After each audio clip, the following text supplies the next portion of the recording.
Καλησπέρα, ονομάζομαι Καλιώρα Δήμητρα και μαζί με τη συμφοιτήτριά μου Φωτεινή Μαντέλου θα σας παρουσιάσουμε τη δεύτερη ομαδική εργασία στο μάθημα Ηλεκτρονική Μάθηση και Εξαποστάσεως Εκπαίδευση με τίτλο «Διαμόρφωση εκπαιδευτικού υλικού στις ανάγκες της εξαποστάσεως εκπαίδευσης».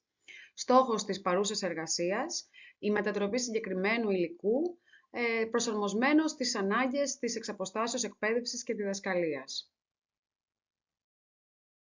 Ξεκινάμε με μια περίληψη της εργασίας μας, η οποία αποτελείται από 3 μέρη. Στο πρώτο μέρος τίθενται κάποιοι προβληματισμοί για το τι σημαίνει ποιότητα στο εκπαιδευτικό υλικό στην εξαποστάσεως εκπαίδευση και ποια είναι εκείνα τα χαρακτηριστικά τα οποία καθιστούν το εκπαιδευτικό υλικό κατάλληλο για αυτού του είδους την εκπαίδευση και διδασκαλία από μακριά. Στο δεύτερο μέρος γίνεται η μετατροπή συγκεκριμένου εκπαιδευτικού υλικού, ενός κειμένου του Αντώνη Λιοναράκη με τίτλο «Η θεωρία της εξαποστάσεως εκπαίδευσης και η πολυπλοκότητα της πολυμορφικής της διάστασης», με στόχο την προσαρμογή του στις ανάγκες της εξαποστάσεως εκπαίδευσης και διδασκαλίας.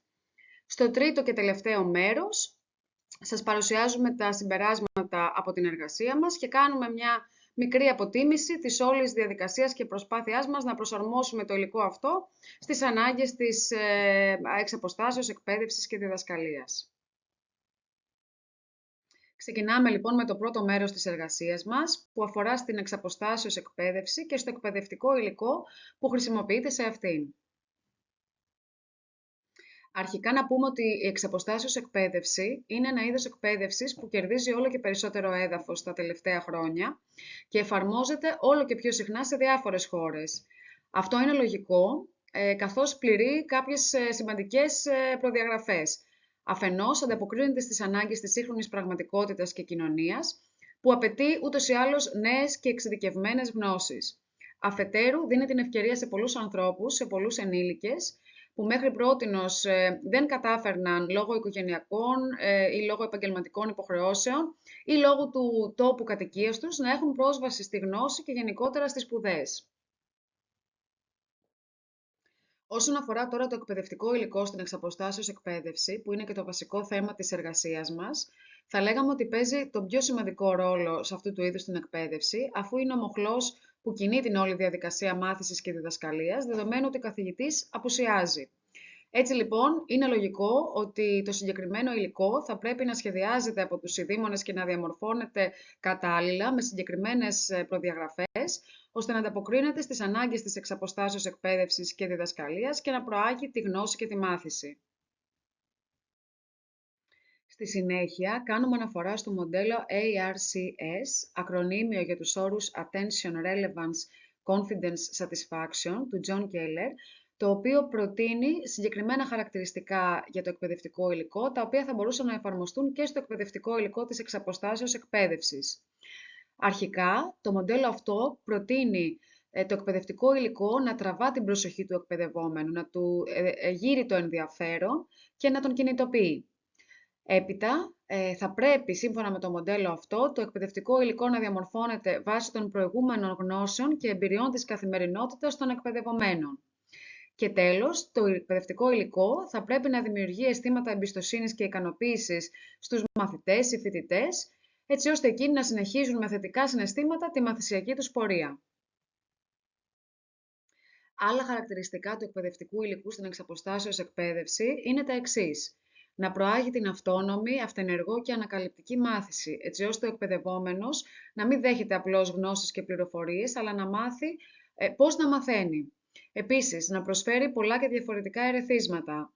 Να μπορεί ακόμη ο φοιτητής να αλληλεπιδρά με το εκπαιδευτικό υλικό. Μιλάμε πλέον για ένα διαδραστικό εκπαιδευτικό υλικό, στο οποίο δηλαδή ο φοιτητής μπορεί να παρέμβει και να δει και τα αποτελέσματα των παρεμβάσεών του. Επίσης, το εκπαιδευτικό υλικό θα πρέπει να προσφέρει κίνητρα και να κινητοποιεί τον εκπαιδευόμενο, να τον εμψυχώνει και να τον ενθαρρύνει. Τέλος, καλό είναι το εκπαιδευτικό υλικό της εξαποστάσεως εκπαίδευσης να εμπλέκει τον μαθητή σε διαδικασίες αξιολόγησης. Ένα κομμάτι πολύ σημαντικό στην εκπαιδευτική διαδικασία, για το οποίο θα μιλήσουμε και αργότερα. Στο τελευταίο κομμάτι του πρώτου μέρους της εργασίας μας, προτείνονται σύμφωνα και με τη βιβλιογραφία κάποια ενδεικτικά μέρη από τα οποία θα μπορούσε να αποτελείται το εκπαιδευτικό υλικό στην εξαποστάσεως εκπαίδευση. Μιλάμε αρχικά για το κυρίως κείμενο, που είναι φυσικά ο βασικός κορμός κάθε εκπαιδευτικού υλικού και το οποίο ενδείκνυται να χωρίζεται πάντα σε κεφάλαια και κάθε κεφάλαιο σε υποενότητες για να γίνεται πιο ξεκάθαρο και σαφές στους μαθητές. Προτείνεται επίσης στο εκπαιδευτικό υλικό στην εξαποστάσεως εκπαίδευση να αναγράφονται οι στόχοι και τα προσδοκόμενα αποτελέσματα κάθε κεφαλαίου. Αυτοί θα μπορούσαν να αναγράφονται είτε στην αρχή, είτε στη μέση, είτε στο τέλος του κεφαλαίου. Ακόμη, προτείνεται να υπάρχουν λέξεις κλειδιά τα οποία να βοηθούν τους φοιτητές. Καλό είναι ακόμη να υπάρχουν σε κάθε κεφάλαιο δραστηριότητες και ασκήσεις αξιολόγησης ή αυτοαξιολόγησης. Οι ασκήσεις αξιολόγησης θα μπορούσαν να ανατροφοδοτούνται από τους εκπαιδευτές και οι ασκήσεις αυτοαξιολόγησης στις οποίες οι μαθητές καλούνται να αξιολογήσουν μόνοι τους τον εαυτό τους, θα μπορούσαν να υπάρχουν αργότερα λυμμένες, δοσμένες οι απαντήσεις μέσα στο υλικό. Επίσης, προτείνεται στο εκπαιδευτικό υλικό στην εξαποστάσεως εκπαίδευση να αναγράφονται τα συμπεράσματα, να υπάρχουν γλωσσάρια και ορισμοί και να χρησιμοποιείται αρκετό οπτικοακουστικό υλικό. Έχει αποδειχτεί άλλωστε ότι τέτοιου είδους υλικό βοηθάει πολύ και προάγει τη γνώση και τη μάθηση στην εξαποστάσεως διδασκαλία. Φωτογραφίες λοιπόν, γραφήματα, εικόνες, κινούμενες ή μη, βίντεο και άλλα πολυμέσα ενδείκνυται, προτείνεται να χρησιμοποιούνται στο εκπαιδευτικό υλικό της εξαποστάσεως εκπαίδευσης. Καλό είναι επίσης να συμπεριλαμβάνονται μελέτες περίπτωσης, παραδείγματα, σενάρια και παράλληλα κείμενα, έτσι ώστε να αποσαφηνίζονται έννοιες του βασικού κειμένου. Τέλος, προτείνεται στο εκπαιδευτικό υλικό να οργανώνονται ομαδικές εργασίες, έτσι ώστε να υπάρχει ανταλλαγή απόψεων και ιδεών μεταξύ των φοιτητών, παρόλο που βρίσκονται μακριά. Στη συνέχεια, και αφού πρώτα ευχαριστήσω τη Δήμητρα, θα περάσουμε στο δεύτερο μέρος της εργασίας μας, που είναι η διαμόρφωση του υλικού. Προαπαιτούμενες ενέργειες πριν από τη διαμόρφωση ήταν σίγουρα μια καλή και προσεκτική ανάγνωση του άρθρου, του κεφαλαίου του Αντώνη Λεωναράκη, για να μπορέσουμε να βγάλουμε τα βασικά κομμάτια του κεφαλαίου. Στη συνέχεια, αναζητήσαμε σχετικά templates για ένα καλύτερο αισθητικό αποτέλεσμα της παρουσίασης του υλικού. Τρίτον, αναζητήσαμε πρόσθετο υλικό για την εμβάθυνση του προσμελέτη υλικού. Και τέταρτον, εντοπίσαμε μέσα στο κείμενο του κεφαλαίου τις λέξεις και τις έννοιες κλειδιά που θα μας ήταν χρήσιμες και για εμάς και για τη διαμόρφωση του υλικού.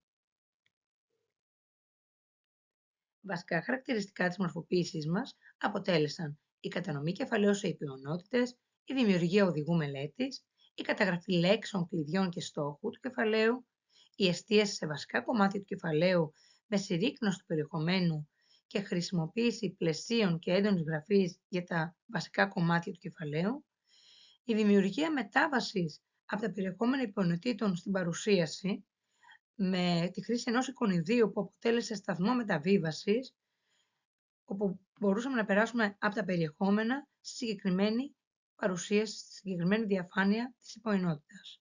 Ένα ακόμα βασικό χαρακτηριστικό της μορφοποίησής μας αποτέλεσαν οι διαδραστικές ασκήσεις αυτοαξιολόγησης με τη χρήση τεχνολογίας μέσω Kahoot και τέλος το πρόσθετο διαδραστικό υλικό μελέτης και η ομαδική ανατροφοδότηση που έγινε και αυτή με τη χρήση τεχνολογίας. Στη συνέχεια θα προσπαθήσουμε να αναλύσουμε λίγο τα βασικά χαρακτηριστικά της μορφοποίησης του υλικού. Το κεφάλαιο του Αντώνη Λεωναράκη χωρίστηκε σε 4 βασικές υποενότητες, σε 4 βασικά κομμάτια. Στο κάθε κομμάτι δόθηκε ένας τίτλος. Το κάθε κομμάτι του κεφαλαίου χωρίστηκε σε ακόμα μικρότερα κομματάκια, έτσι ώστε να είναι πιο εύκολη η μελέτη για τους φοιτητές και η χρονική οργάνωση της μελέτης τους. Η παρουσίαση των περιεχομένων έγινε με έναν αισθητικά πιο ελκυστικό τρόπο από τη μονότονη έντυπη καταγραφή των περιεχομένων. Δεύτερο βασικό χαρακτηριστικό, η καταγραφή λέξεων, κλειδιών και ο στόχος του κεφαλαίου.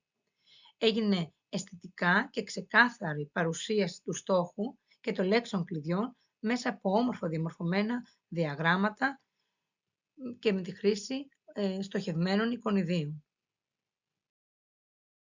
Τρίτο και πολύ βασικό χαρακτηριστικό της μορφοποίησής μας ήταν η εστίαση σε βασικά κομμάτια του κεφαλαίου μετά από τη συρρίκνωση του περιεχομένου, τονίζοντάς τα με πλαίσια και με έντονη γραφή, όπως βλέπετε και παρακάτω. Έτσι λοιπόν το βασικό περιεχόμενο γίνεται πιο εύπεπτο, με το διαχωρισμό του σε μικρά κομματάκια και η μορφοποίησή του μέσα από την έντονη γραφή, τα πλαίσια και τις συχνές απαριθμίσεις σε στοιχεία του κειμένου αποτελούν ένα καλό τρόπο για εύκολη μελέτη για τους φοιτητές. Ένα ακόμα πολύ σημαντικό στοιχείο στην παρουσίαση του υλικού ήταν η σταθμή μεταβίβασης από τα περιεχόμενα στην ανάλογη διαφάνεια. Δίπλα από κάθε υπότιτλο της υποενότητας γίνεται χρήση ενός σταθμού μετάβασης με το εικονίδιο που βλέπετε παρακάτω, το γραναζάκι, και έτσι λοιπόν ο φοιτητής μπορεί να μεταβεί από τα περιεχόμενα και από την υποενότητα που τον ενδιαφέρει κατευθείαν στη διαφάνεια παρουσίασης του υλικού που θέλει να μελετήσει. Η χρήση τεχνολογίας δεν θα μπορούσε λοιπόν να μείνει έξω από αυτή τη μορφοποίηση. Έτσι λοιπόν τη χρησιμοποιήσαμε σε διαδραστικές ασκήσεις αυτοαξιολόγησης στο τέλος της κάθε υποενότητας. Οι φοιτητές καλούνται λοιπόν με τη χρήση του κινητού τους να σκανάρουν το barcode, το οποίο θα τους μεταβιβάσει στην εφαρμογή του Kahoot για να μπορέσουν να απαντήσουν σε ερωτήσεις αυτοαξιολόγησης, σε ερωτήσεις πολλαπλής επιλογής και σωστού λάθους. Τέλος, χρήση τεχνολογίας έγινε και για το πρόσθετο διαδραστικό υλικό μελέτης που δόθηκε στους φοιτητές για την εμβάθυνση της γνώσης, την εμβάθυνση της μελέτης τους, μέσα από ένα TED διαδραστικό βίντεο που μιλάει για την εξαποστάσεως εκπαίδευση και μέσα στο βίντεο υπάρχουν διαδραστικοί σταθμοί όπου ο φοιτητής καλείται να απαντήσει ερωτήσεις εμπέδωσης του βίντεο για να προχωρήσει παρακάτω. Ένα ακόμα στοιχείο χρήσης της τεχνολογίας αποτέλεσε και η ομαδική τελική ανατροφοδότηση της παρουσίασής μας, όπου οι φοιτητές καλούνται ξανά να σκανάρουν το QR code και γίνεται μια μεταβίβαση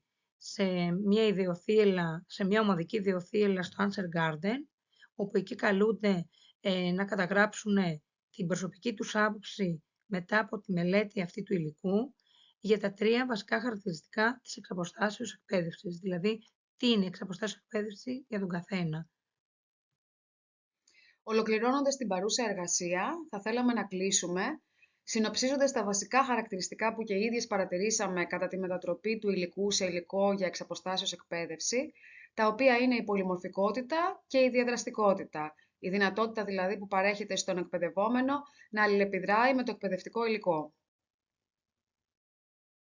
Τέλος, κάνοντας μια σύντομη αποτίμηση της διαδικασίας μετατροπής του υλικού που μας δόθηκε, θα λέγαμε ότι όλη η διαδικασία απέτησε αρκετό χρόνο, βαθιά γνώση του κειμένου που έπρεπε να επεξεργαστούμε, μείωση του συγκεκριμένου κειμένου κατά περιπτώσεις και διαχωρισμό του σε υποενότητες με υπογράμμιση των βασικών ενιών προκειμένου να υπάρχει μεγαλύτερη κατανόηση από το φοιτητή. Η υπογράμμιση έγινε με διαφορετικά χρώματα, διαφορετικά μεγέθη στις γραμματοσειρές, πλαίσια, γραφικά και άλλα μέσα. Επίσης, χρειάστηκε χρόνος έτσι ώστε να βρεθούν οι κατάλληλες διαδραστικές εφαρμογές και βίντεο που χρησιμοποιήθηκαν για τις ασκήσεις αυτοαξιολόγησης. Τέλος, αφιερώθηκε χρόνος και δόθηκε βάση στον αναλυτικό σχεδιασμό των οδηγιών προς τους φοιτητές, προκειμένου να διευκολυνθεί η μελέτη τους, το διάβασμά τους, να εξοικονομήσουν χρόνο και να υπάρχει μια άρτια και βελτιωμένη ροή στη μελέτη τους. Ευχαριστούμε πολύ.